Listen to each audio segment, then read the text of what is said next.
Hey everyone, welcome back to Live with NORML. I'm JM Pedini, the Development Director here at the National Organization for the Reform of Marijuana Laws. It's Friday, February 6th, 2026. Good news, friends. Got Paul Armentano here to hang out with us this afternoon. We're going to talk about this week's cannabis policy and science news, and we're going to do our best to answer your burning questions. See who's here. Say hello.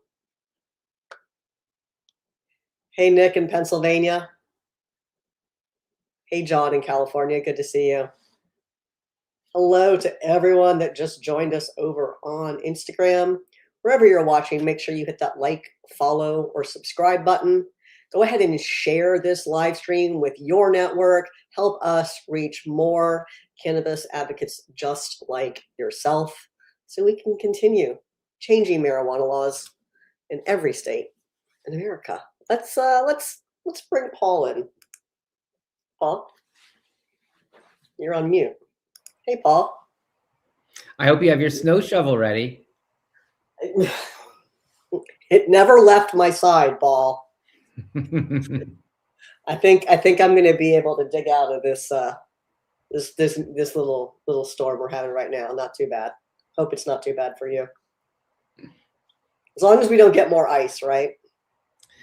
Yeah, let's hope so. Let's hope we don't. No more freezing rain, everyone. All right, Paul. So there's a lot going on with cannabis policy in the U.S. It's been a few weeks since we've been able to talk to our friends here at Live with NORML, so we're going to catch them up on the latest and greatest. And I think we're going to go ahead and cover our sort of wins for the week for everyone, and then we'll get into what else is going on. Let's talk first about the amicus brief that NORML filed for a case in the U.S. Supreme Court. Sure. So for folks who are listening who might not be familiar with the term amicus, it simply means a friend of the court brief. It is a brief that an interested party can file in any court case, basically arguing on the merits of one side of the argument or the other.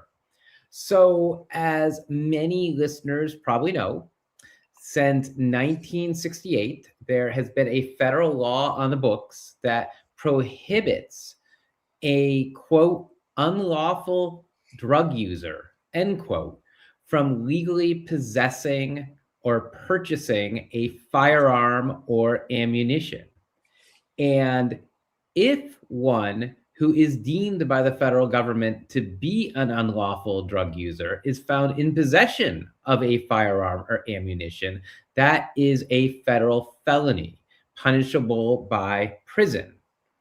So in recent years, there have been a number of lower appellate court cases, including a couple cases that NORML itself has either filed or been involved in, where the lower courts have said it is unconstitutional for the federal government and for federal prosecutors to interpret this 1968 law so broadly that it would categorically disarm anybody who has any prior history of using cannabis or any other Schedule I controlled substance.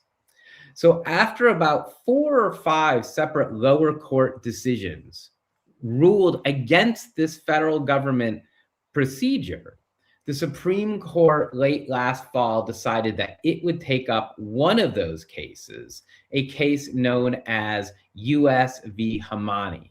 And that is the case that we filed this amicus brief in.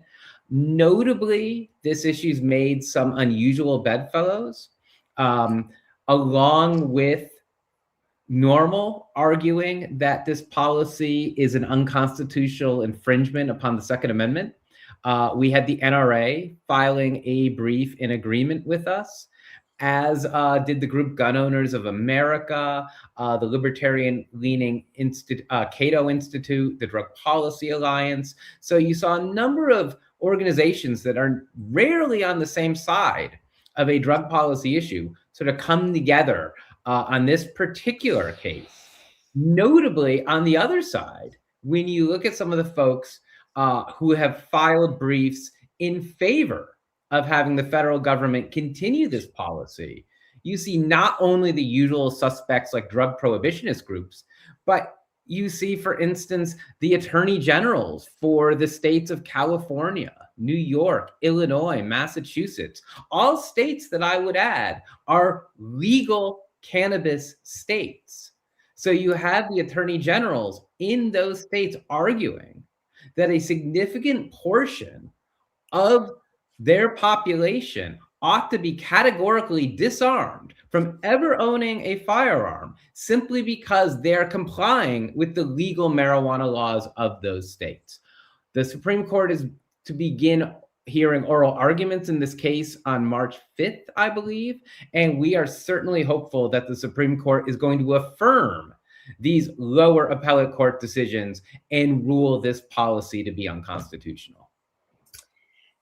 And isn't it, wasn't it in Colorado where the governor pushed back on the attorney general for chiming in on this case in particular? Yeah, absolutely. Colorado is another state where the AG essentially joined the same brief. All of these state attorney generals signed off on the same brief. And you are correct that in Colorado, for instance, some of these state politicians spoke up and said, this doesn't make any sense for our attorney general to be taking this position because, again, it not only calls for disarming this large swath of the public who's engaging in state legal behavior, but it also calls for the prosecution by the federal government of these same people should the federal government decide to take that action.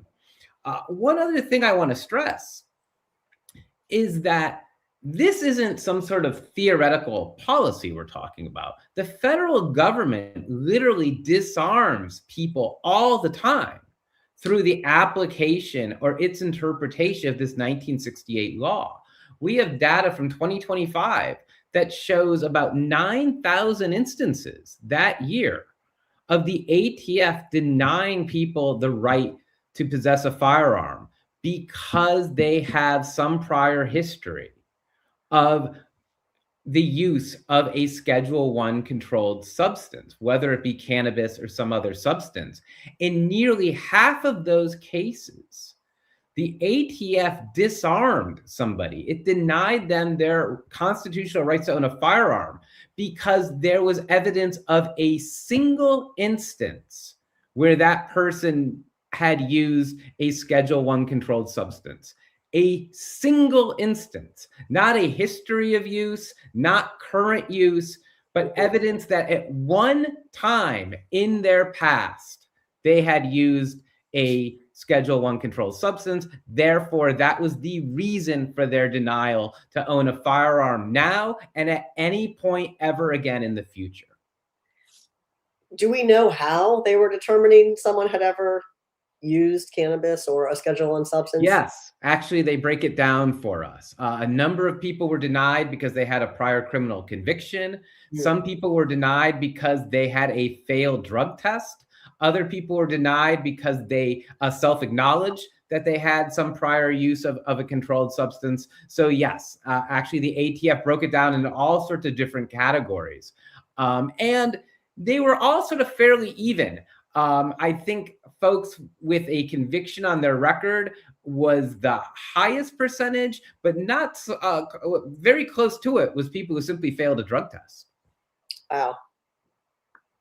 Wow. Well, let's, anyone has any questions? I guess I do just want to sort of explain, NORML's arguments if in this case is that the Supreme Court in recent years has ruled that if the federal government wishes to deny someone their Second Amendment rights, they have to be able to point to some sort of historical precedent of the federal government singling out a particular class of people and disarming them, and then substantiating why they had a justification to disarm this class of people. Obviously, there is no historical precedent going back to the founding of this country where cannabis consumers as a class has ever been specifically singled out by the federal government and historically, it's been argued by the federal government that this particular group of people should not be able to own firearms. In fact, when you go back throughout history, it's hard to identify any particular class of any group of people that the federal government has said these particular folks should not be able to own a firearm. In fact, one of the only historical precedents you can find is in some cases, the federal government has stepped in and said people who are chronically intoxicated or under the influence should not be able to legally possess a firearm while they are under the influence. That's really the only precedent we can find.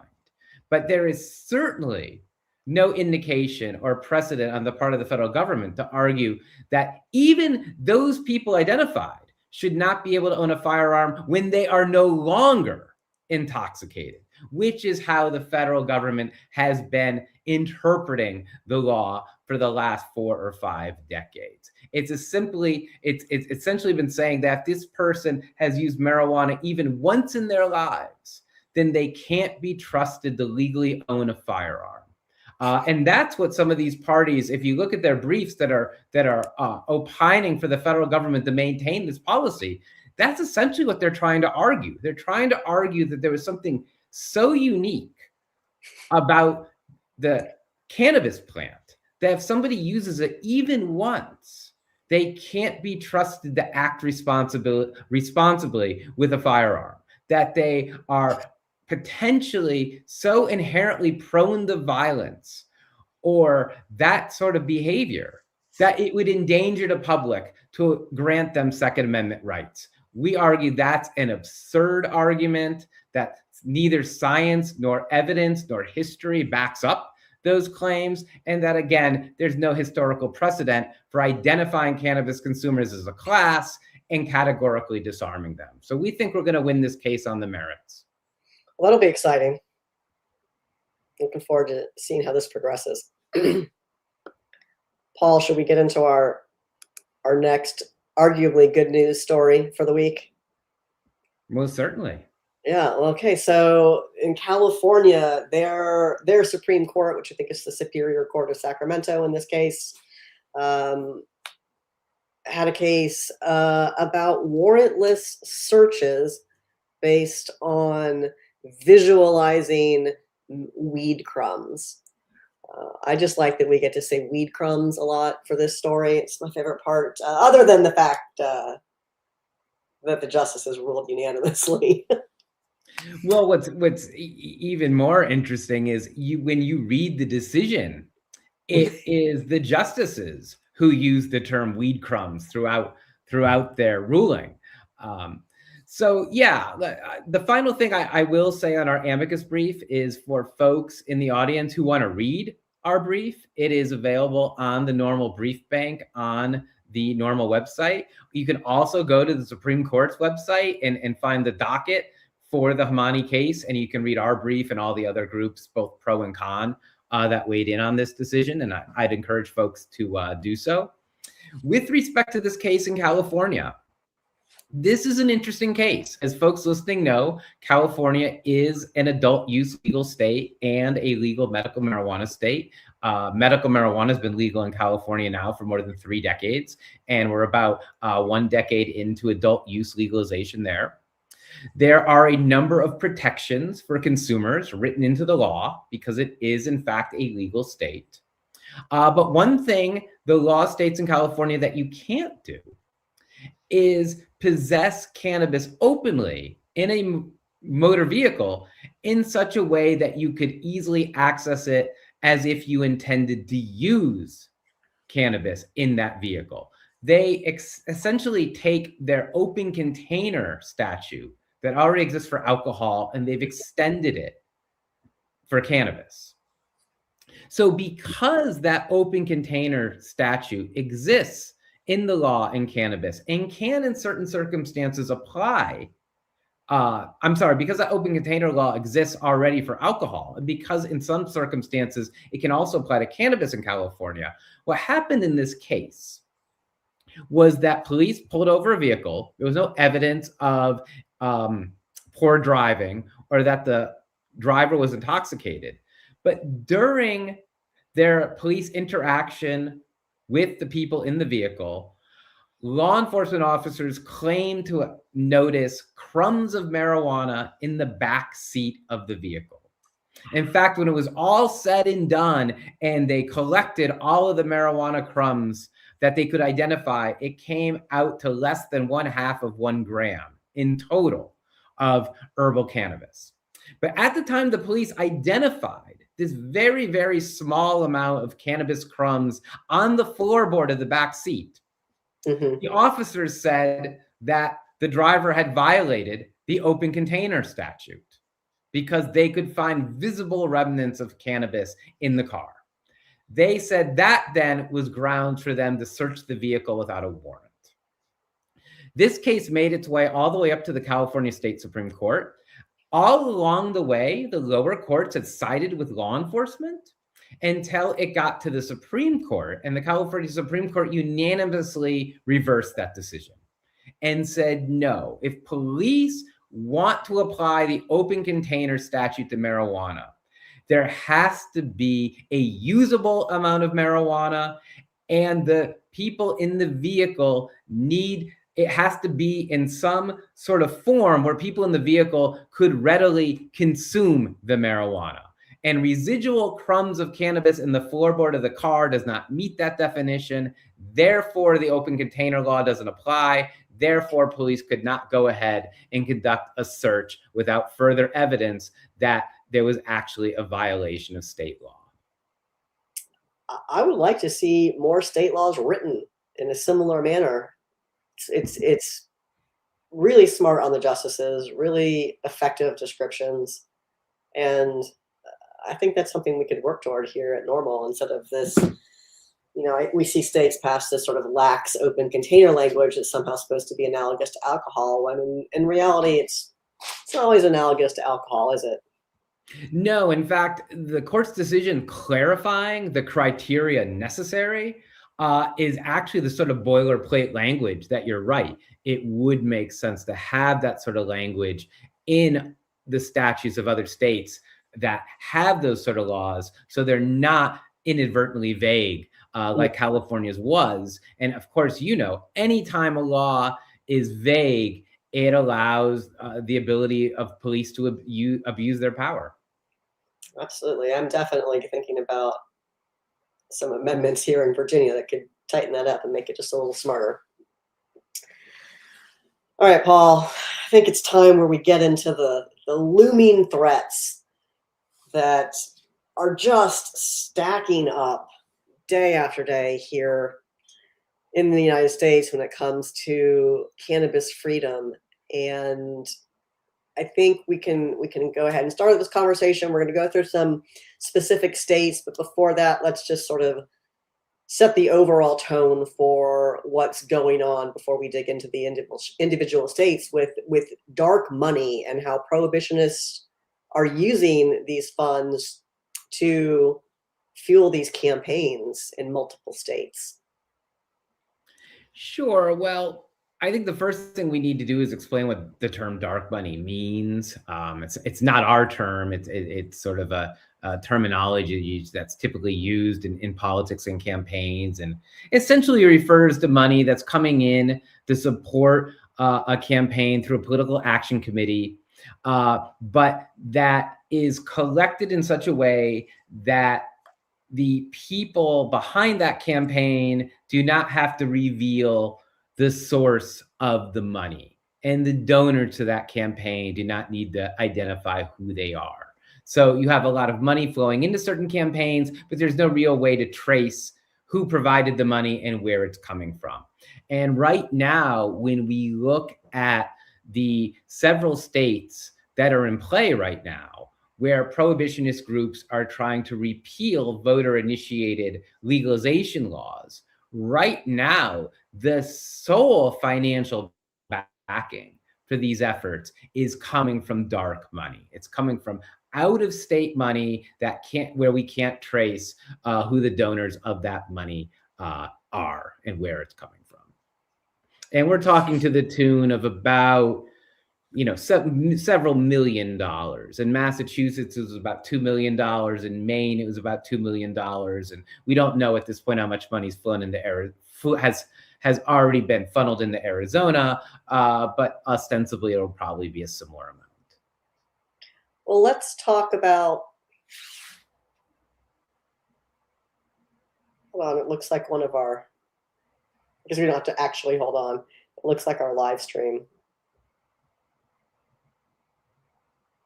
Well, I hope it's still there.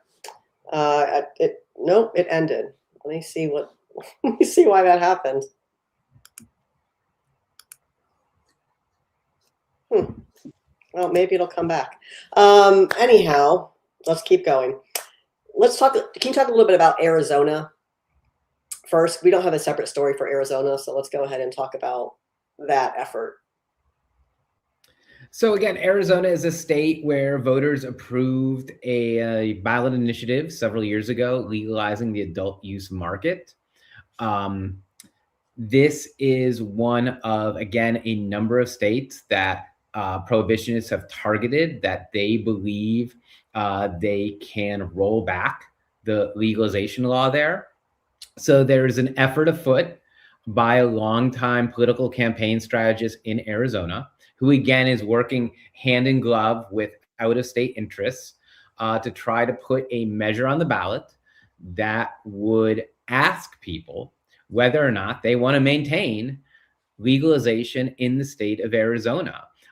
If they vote yes on this proposed initiative, assuming it makes its way to the ballot, it would repeal the state license system for retail marijuana sales. However, it would keep in place simple marijuana possession and cultivation. So that is what petitioners, that is the proposal that's being circulated in Arizona.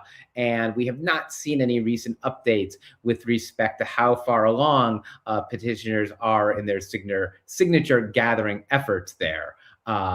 Whereas we have a much better sense of where things stand in Massachusetts and Maine. Well, let's go ahead and move on to Massachusetts then, and talk first about, let's talk about the commissioners rejecting the claims that there's fraud involved in the signature collection. Yeah, so there's been a lot of discussion in both Massachusetts and Maine where people have come forward and have said the petitioners that are collecting signatures for these proposals are misrepresenting what these initiatives would do. Now, obviously, the burden ultimately ought to be on the person signing, putting their name on these ballot measures. They should actually take the time to read and see the language that they're signing off on. But we understand that many people don't. They might be on their way into the grocery store. It's cold this time of year in states like Massachusetts and Maine. Somebody approaches them and says, hey, would you sign a petition so we can have safe water in the state of Massachusetts? And they don't really read what they're signing, and they put their name on it. And then the petition gatherer collects a signature, potentially for a repeal initiative like this. That's sort of how it works. And most of these petition gatherers are from out of state. They get paid by the valid signature that they obtain. So there's a financial incentive for them to obtain as many signatures as they can, whether it's by hook or by crook. So we've seen a number of claims coming out of these two states, both Maine and Massachusetts, where individuals say, I signed that repeal petition, but I didn't know that's what I was signing. So there were enough complaints that individuals raised this issue before the election board in Massachusetts, but the election board ruled that even if there was fraud going on with respect to how some percentage of these signatures were collected, the fraud wasn't widespread enough that it should cast doubt on the entire signature gathering process. And therefore, they said the initiative will move forward, that it has met its signature requirements to qualify for the November ballot. Conversely, in Maine, signature gatherers just this week failed to obtain the required number of signatures to qualify for the 2026 ballot. Unfortunately, that is not the end of the road in Maine. Those signatures remain valid if petitioners want to keep collecting signatures, and they can simply apply those old signatures and any new signatures they can collect for a ballot, similar to place this issue on the 2027 ballot. What's interesting in Maine is that there were so many complaints about petitioners misrepresenting the content of this initiative that the state attorney general weighed in on this issue. And I would dare say, quite discouragingly, acknowledge that even if petitioners are blatantly lying to voters about what's on this initiative in order to get their signature, that they have a First Amendment right to do so, and that they can lie, and there's nothing the state will do about it. So remember that, friends, if you are approached to sign a petition to get something on your ballot, make sure you're reading it. And let us know if you're in one of those states and you encounter some less than honest petition signature gatherers. It looks like we actually saw a complaint about that today, Paul, didn't we? From Maine. Yes. I'm aware of it. Numerous folks in Maine telling their own personal stories about being approached by some of these folks. And these are folks who are well aware of what the initiative is that is circulating. So they are very well aware when they are approached about it, and the person approaching them is misrepresenting what this campaign is about. And again, it's unfortunate, but apparently it's par for the course. And it really speaks to the sort of underhanded tactics or unethical tactics that our opponents will take in order to try to win the day. And it also speaks to the fact that these folks are going into these efforts knowing that they are taking the fringe position, knowing that they are taking an unpopular position, knowing that the only way they can even qualify for the ballot is to fool people. Because if they were upfront about their intentions and what they intend to do, they know they don't have the public support to arguably even qualify for the ballot. I mean, these underhanded tactics are incredulous, and I really can't get the Secretary of State in Maine saying that canvassers have the right to deceive voters trying to get their signatures is surprising, but yeah, it really is. It really is. And I would imagine there's a lot of discretion with respect to a decision like that. We've seen just the opposite in a state like Florida, where the DeSantis administration has made it clear that they are so outright hostile to the idea of voters deciding on this issue that they have gone so far as to audit county level electioneers who have counted and verified signatures. And they've leaned on them and said, no, we don't think you've applied close enough scrutiny to these signatures. The DeSantis administration has actually gone and prosecuted signature gatherers for fraud in the state of Florida. So I can't imagine a scenario where that administration would say, yeah, it's okay to lie in order to gather signatures, like we've seen happen in Maine. And the DeSantis administration, in fact, said this week that, in their opinion, legalization will not go before Florida voters in 2026. Yeah, you're correct. There was a deadline this week in Florida for petitioners to turn in their signatures. They needed around 900,000 signatures from Florida voters to qualify for the ballot. The petitioners themselves claim that they turned in 1.4 million signatures, which they thought would be more than enough to qualify for the ballot. But thus far, the DeSantis administration and their elections commission has said no, that petitioners fell about 100,000 signatures short of qualifying for the ballot. Now, not so coincidentally, the DeSantis administration recently threw out 98,000 signatures that the Smart and Safer campaign had turned in. And naturally, petitioners are challenging both the dismissal of those signatures and they're calling the administration's claims that they will not qualify for the ballot to be premature. So like everything else has been thus far with respect to this campaign in Florida, this will be a legally protracted, so this will be an issue that will continue to be carried out in the courts, and it'll probably be a long and ongoing process. No doubt, no doubt. I mean, legalization in Florida has already been a long process, and you got to hand it to Smart and Safe Florida for hanging in there and for keeping the fight going to represent the will of the voters in that state. Speaking of the will of the voters, yet another state has decided that it would be fun to undo what voters have approved.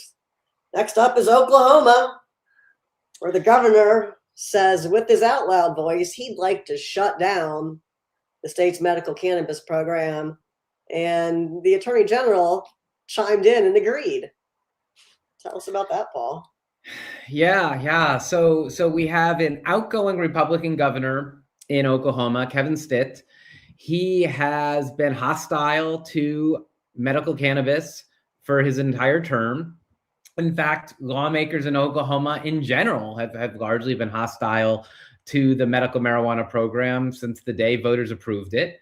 But by and large, to their credit, they have left it alone.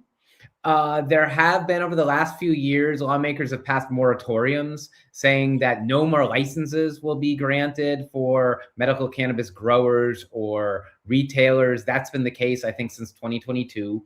But largely, other than that, lawmakers have left it alone.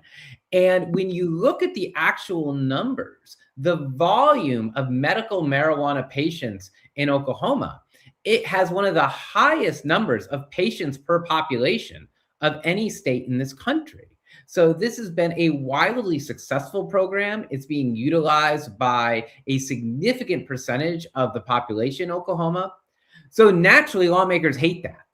And here we had this on Monday in his State of the State address, the governor's final State of the State address.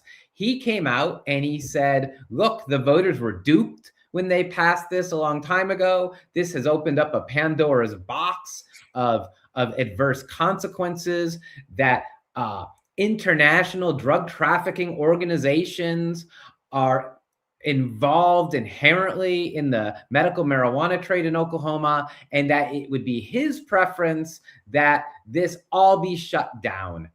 And the attorney general chimed in and said he agreed. But to his credit, the head of the Senate recently spoke up and said that that is not the approach he would like to see taken, and that it is the role of the legislature to better regulate this program if they have problems with it, not to shut it down altogether. Wow. Never ceases to amaze me. It's like they took a cue from Idaho. Yeah, absolutely. And again, I would just repeat, it is not hyperbole to say that in a number of states in 2026, voter-initiated marijuana legalization is under siege. Our opponents are going into these jurisdictions. They're well-funded. They have a game plan, and they are seeking to overturn, to repeal legalization, regardless of how long legalization may have been in place in some of these jurisdictions. They are confident that they can go in and shut all of it down. And that's what we are up against.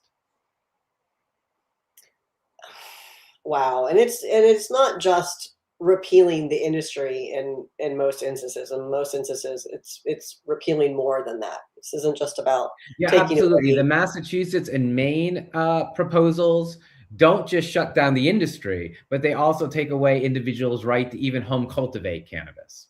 And make it harder to access medical cannabis in some instances as well.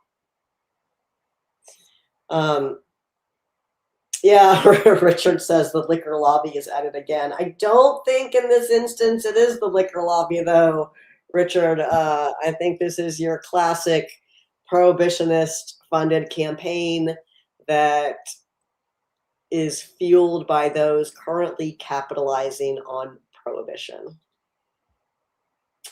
But when they don't disclose their funding sources, just kind of have to guess, don't you? I see that Bernie says, can we move on to Virginia? What do you want to know about Virginia, Bernie? I will go ahead and say that, yes, in Virginia, the adult use retail sales bills have been heard and are moving through their chambers of origin. We did see some absolute nonsense this week in the Senate Courts of Justice Committee, where one senator has taken it upon himself to decide that the penalties we have in place right now, mind you, he was a part of passing those, but he's decided he doesn't like those penalties and that the penalties need to be completely analogous with alcohol, even though other penalties aren't. So I wonder why marijuana is so special that it has to be just like alcohol in this instance. Anyhow, he proposed his amendments that were forced upon the bill despite the patrons' displeasure with his suggestions. And these amendments included mandatory minimums. That's right, mandatory minimums for both adults and children for marijuana offenses.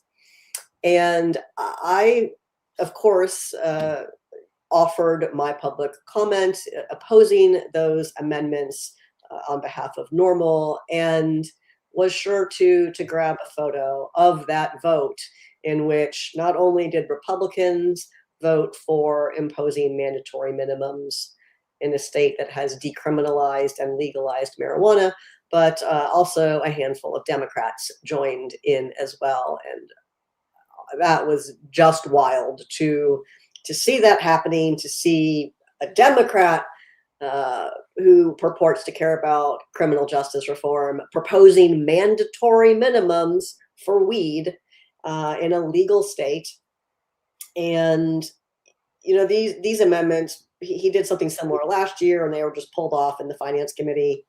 We expect the same thing's going to happen again. So it is, the concern isn't that that's where we're going to land. The concern is that you're electing lawmakers who do things like this and think it's okay. And if there isn't someone to shine daylight on it, you might never know. That's what we do here at NORML, is shine that daylight on all of this crazy stuff that exactly, Melissa, absolutely ridiculous, that lawmakers around the country are doing when it comes to taking away your cannabis freedom.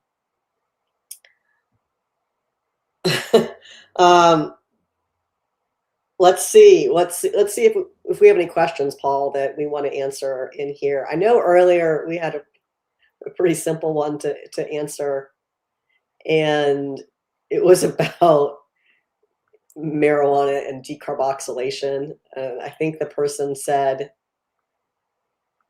something about, does cannabis decarboxylate in the stomach? Yeah, I remember the question. And decarboxylation is a process that typically takes place when it's initiated by heat. Yeah, so you're going to heat it up and then you're going to inhale it, or if you're going to eat it, you're going to have it decarboxylated before the edible is made, and that's going to go into the edible. If you're just eating raw cannabis, is that going to decarb in your stomach? No. I mean, I guess if you could keep it in there for like 3 days under high heat and high pressure, maybe you could internally cook some Delta 8, but I'm just kidding. No. Yeah. And I saw someone earlier also asked about studies with regard to medical marijuana patients and driving. We have a fact sheet on our website that is dedicated to psychomotor performance after using cannabis. And this is an issue that has been studied pretty rigorously for about 4 decades. The science is clear and consistent on this. People who use cannabis habitually, like patients, develop a tolerance to many of the psychomotor effects associated with acute cannabis intoxication.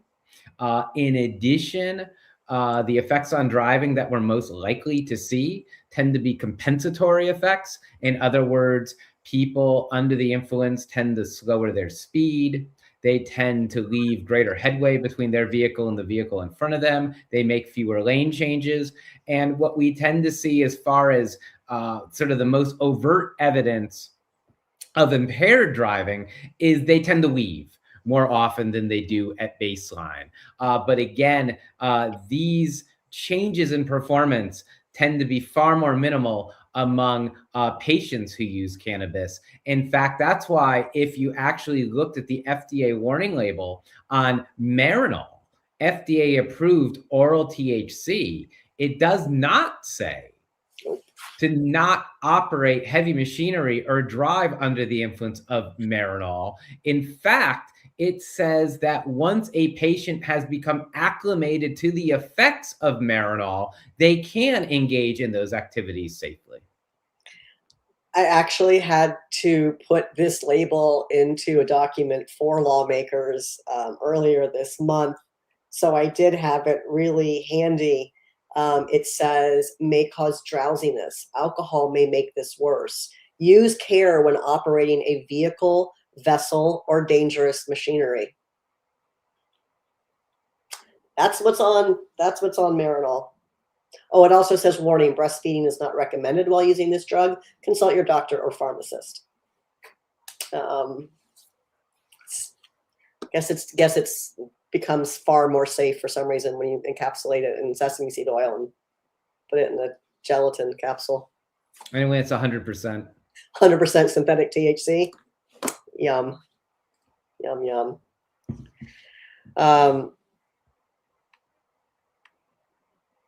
Oh, okay. Hey, Alexis, I see your comment here. Alexis says, research and more research with clear and consistent results. Why are we not educating the public and our kids about this? Misleading information is more dangerous than no information at all. I mean, I think all of us here at NORML would agree with that, and that's why we do the work that we do to educate the public and to move public opinion. And certainly we've done that since 1970, when was right around then when it was 12% of the public that supported legalizing cannabis, and 9%, I believe. 9% just before NORML was founded. Yeah. I like to say that if we want to promote and see the adoption of evidence-based cannabis policies, then we need to provide the evidence. And that is sort of the guiding mission for me at NORML. And it's why if you go to the NORML website, you will find the data and the evidence there. You can go to our section on fact sheets and find literally dozens and dozens of studies that are highlighted, embedded, excerpted, addressing these issues about cannabis and psychomotor performance, whether legalization has impacted teen use, what healthcare professionals say about cannabis. And if folks are signed up to receive our weekly NORML news, you'll see that every week we highlight 2 or 3 scientific studies and the findings of those studies as it pertains to the again, the most relevant research and the most timely research with respect to cannabis. Cannabis is among the most well-researched substances known to man. There's over 54,000 peer-reviewed scientific studies specific to cannabis, its constituents, and its effects on PubMed, a free database that anybody can go to. And about 35,000 of those studies were just published within the last decade. It is not hyperbole to say we know more about cannabis and what it does and how it impacts our body and how it impacts society than we know about most other psychoactive substances. It's not even close. Paul, I see a question that I know you're going to want to answer, but I'm going to get this one from Instagram. I have two from the same person on Instagram, Wexford Cannabis Club. So first, you ask Wexford, have you guys worked with Pot Brothers at Law or approached them about a legal advice campaign? Well, we're certainly very familiar with our good friends at Pot Brothers at Law, but that's something that we do here at NORML as well. We give you free legal advice. You can just email legal@norml.org. We've provided this service for decades now. And if you need an attorney, you can find one from the NORML Legal Committee at lawyers@norml.org. And then also Wexford says, I can't tell him, I think this was probably in relation to our looming threats section, but Wexford asks, why is this happening after cannabis was reclassified? It wasn't. Cannabis has not been rescheduled, and even if it were, it wouldn't impact all these things that are still happening around the country. Yeah, absolutely. Donald Trump in December issued an executive order directing the U.S. Attorney General, Pam Bondi, to take steps necessary to advance a rescheduling recommendation that was previously made in 2023 by the Department of Health and Human Services under the Biden administration. That is what happened. That is not rescheduling. That is simply acknowledging that there's an ongoing process and directing the Attorney General to continue to advance this process. We do not know thus far, because this is not a transparent process, if Pam Bondi or the Justice Department has gone ahead and advanced this issue forward at all since that time. I will acknowledge that the Attorney General is speaking at a hearing before Congress on Wednesday, and perhaps she will be asked that question then. I hope so. I hope so. We'll see. All right, Paul. This is a one I know you're excited to answer. Roger asks, is scromidating a real thing? It's funny how no one heard of it till they started talking seriously about rescheduling. I'm thinking it was a lie. I think after 40 years, I'd have heard of such a thing. I have something to say about it. I know you have something to say about it. Why don't you go ahead? So there's a paper that was published some years ago in the journal Addiction that defines cannabis hyperemesis syndrome as a rare but relevant condition. And I think that is a fair way of explaining the issue. I have been aware from, again, keeping up with the scientific literature about the phenomenon for about 15 or 16 years. I think it first sort of got on investigators' radar screen in the early 2000s, maybe around 2005. What was really interesting about this syndrome is that it was first identified internationally. I think some of the first case reports of this came out of Australia, and then eventually there was some out of Europe. But there were no domestic reports or cases of this in the United States until a handful of years ago. And I do agree with the skepticism of the audience member who says, 40 years ago, we didn't hear about this. That's correct. We didn't. It appears to be a relatively new phenomenon. There could be potential reasons for that, particularly if there's some association with potency, or maybe there has to do with other adulterants that might be in the product. But at the end of the day, there are a few things we know for sure. One is the overwhelming majority of people who use cannabis products do not develop this syndrome. And among the very rare percentage of people who do, the symptoms cease when they stop using cannabis.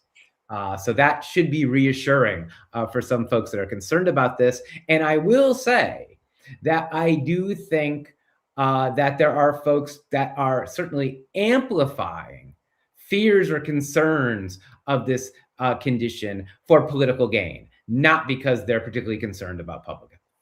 And for the clickbait value of it, calling it scromining is apparently super fun and makes it sound weird, and people want to read about that, despite the overwhelming majority of people who have consumed cannabis never experiencing that. I'll share that I had the good fortune to attend a cannabinoids conference at NIH, and I met some researchers there, and one of them was talking about her research on cannabis related to hyperemesis, and she was very much of the opinion that it did have to, as you said, do with contaminants, and that whether it was mold or other mycotoxins or pesticide residue, but those were all the neurotoxins that she was aware of that were concerning to her. Not only could it be on flower, but then in a concentrate, it becomes even more potent because, like the cannabinoids, it's concentrated down into that liquid, and then people are experiencing that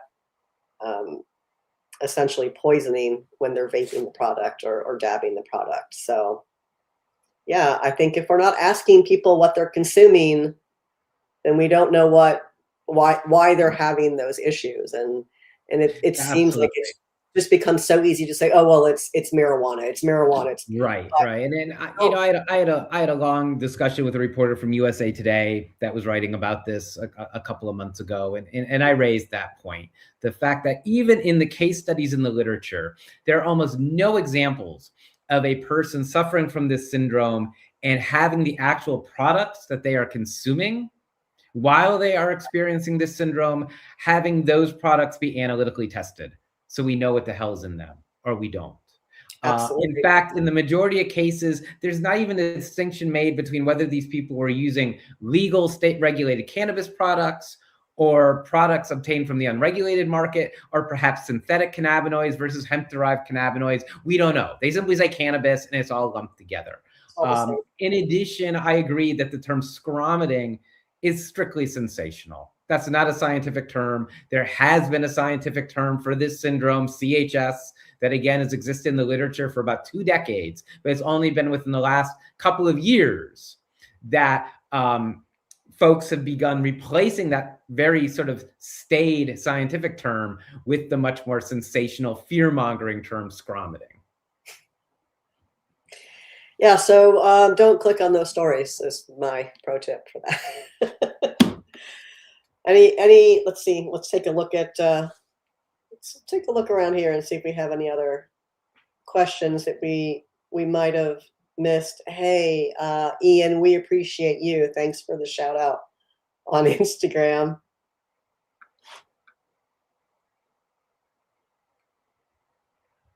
There we go.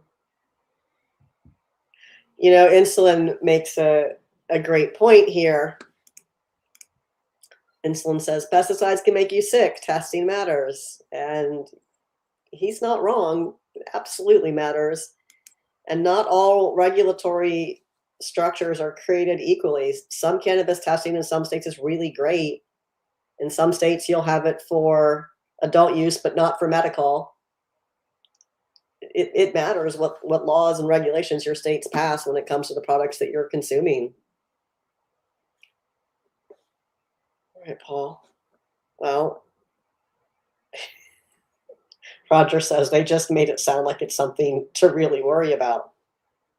I mean, I think what's worth worrying about is, are you getting a product that is clean and safe and appropriately tested and labeled for you, a consumer who's spending their hard-earned money.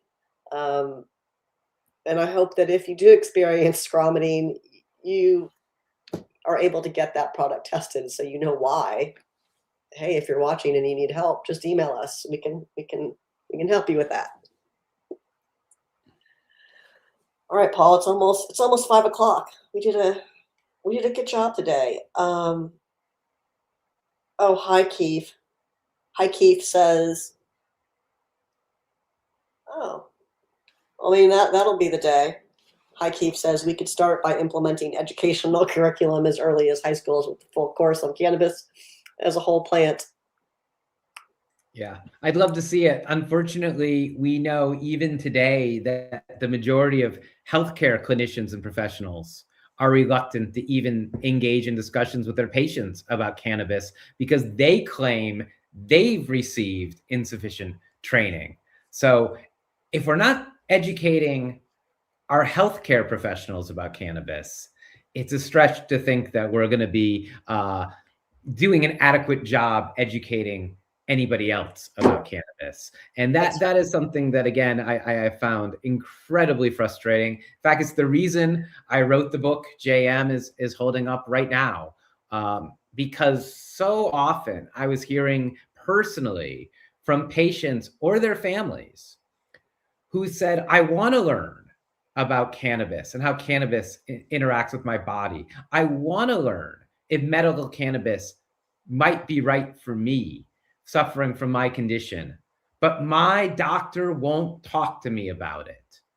So I wrote that book to try to facilitate those conversations between patients and their healthcare providers so that the patient could read and understand the issue and then present that information to their doctor, to their physicians who claim they're still in the dark, and again, facilitate those conversations because they're not happening to the degree they should be, despite the fact that in some places in this country, medical cannabis has been legal now for multiple decades.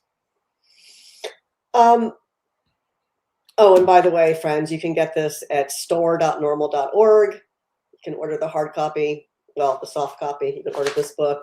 You can also get the ebook version in the Amazon Kindle store. And you can read the entirety of this book on the NORML website under the medical marijuana research section, including download. Every single section is available as a PDF.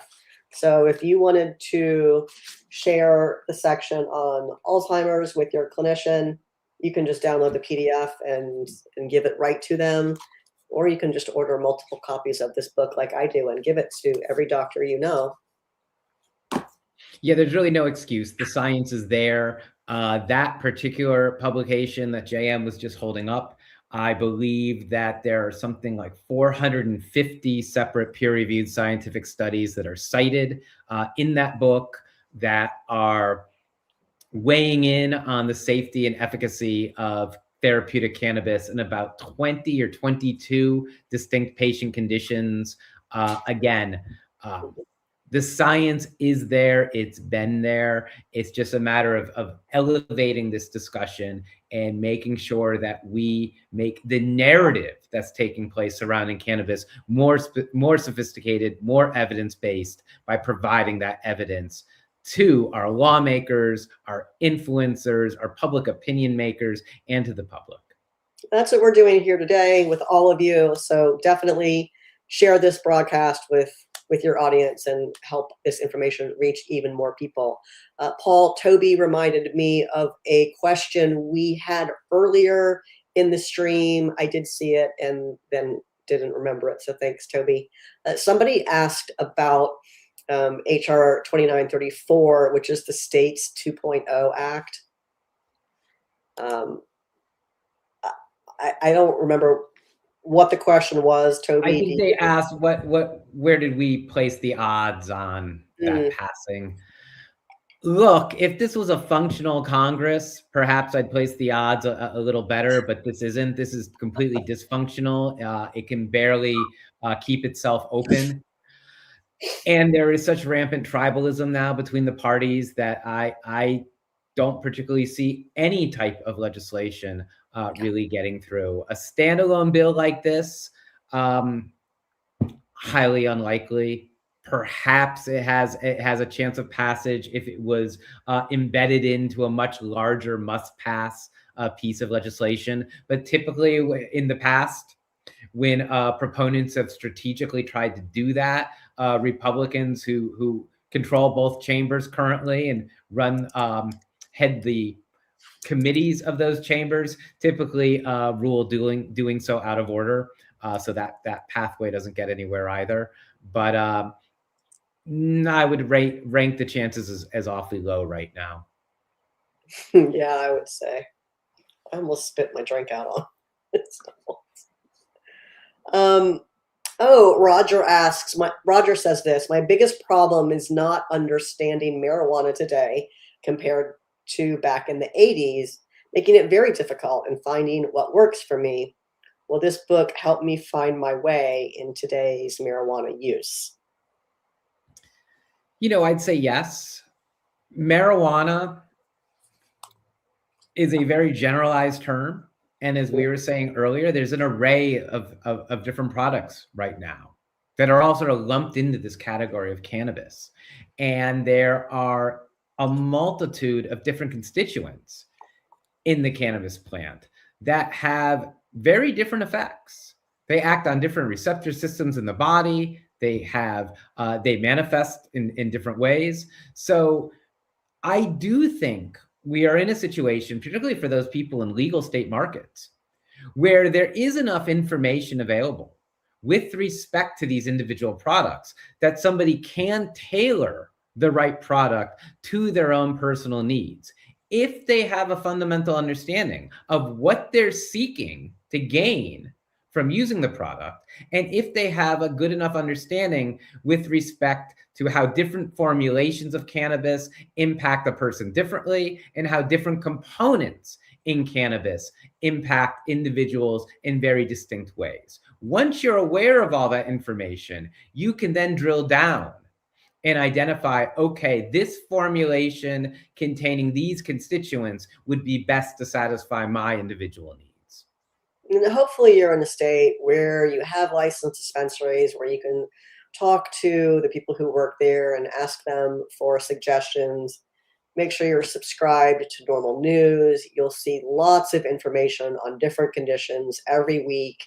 And in those articles that Paul summarizes the studies in, you can see oftentimes what is included in what constituents of the cannabis plant were included in that study. So maybe it's CBD, maybe it's CBD and THC, maybe it's CBN or CBG, or maybe it's about terpenes. But we are publishing content about this every single week. So make sure you're subscribed and make sure you get your copy of Cannabis and Cannabinoids, a review of the recent scientific literature,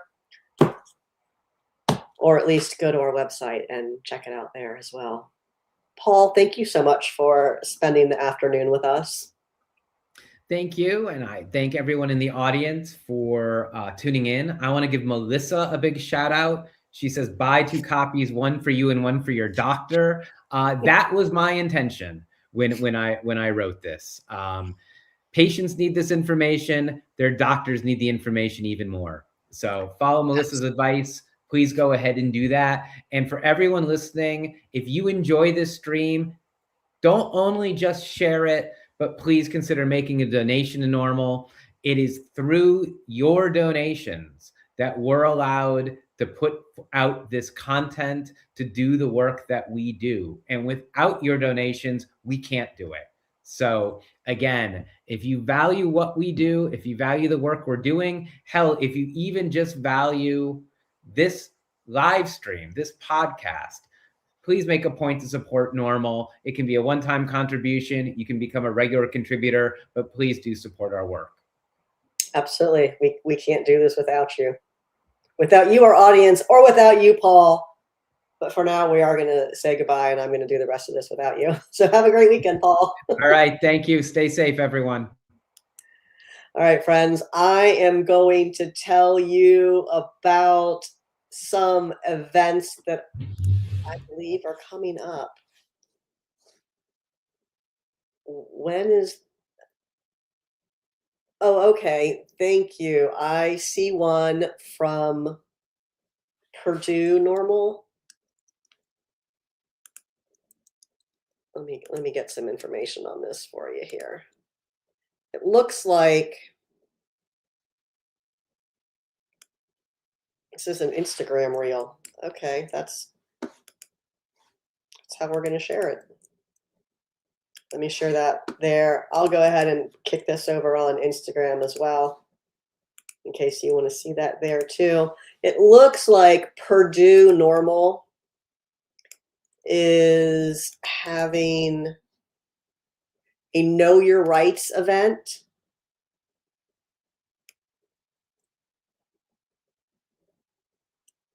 Oh, it's at the school. Got it. All right, Purdue NORML at Purdue.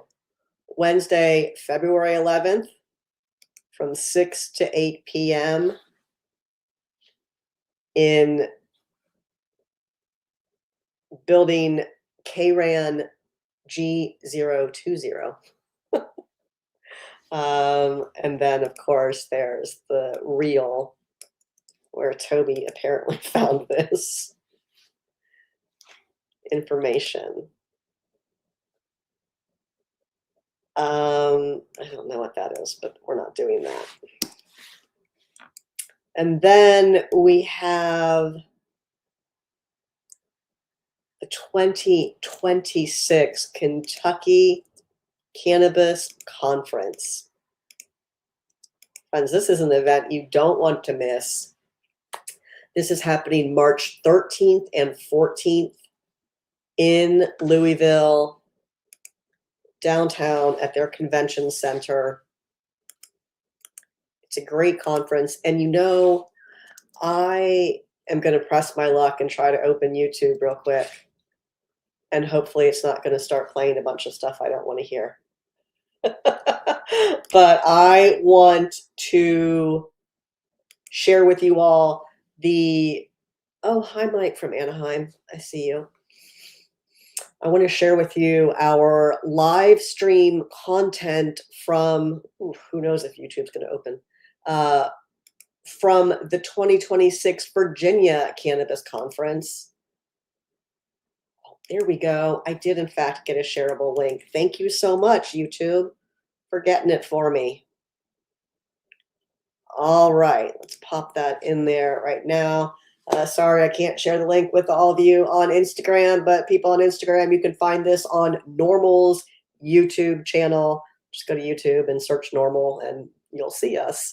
But we were able to both live stream and record the entire 2026 Virginia Cannabis Conference that happened at the end of last month, despite the icy nightmare that was Virginia at the time. So check that out as well. All right, friends, this has been fun. It's time for us to all go have a weekend. Thank you so much for joining us. Make sure you hit that like, follow, or subscribe button wherever you're watching. Make sure you share this with your network. Don't want you to miss when NORML goes live, so hit that follow button. And also, please help us reach more people by sharing our content. I've had a blast hanging out with you all. I hope to see you all back here next time. I am J.M. Pedini, the Development Director here at NORML. Have a great weekend, everyone. Bye-bye.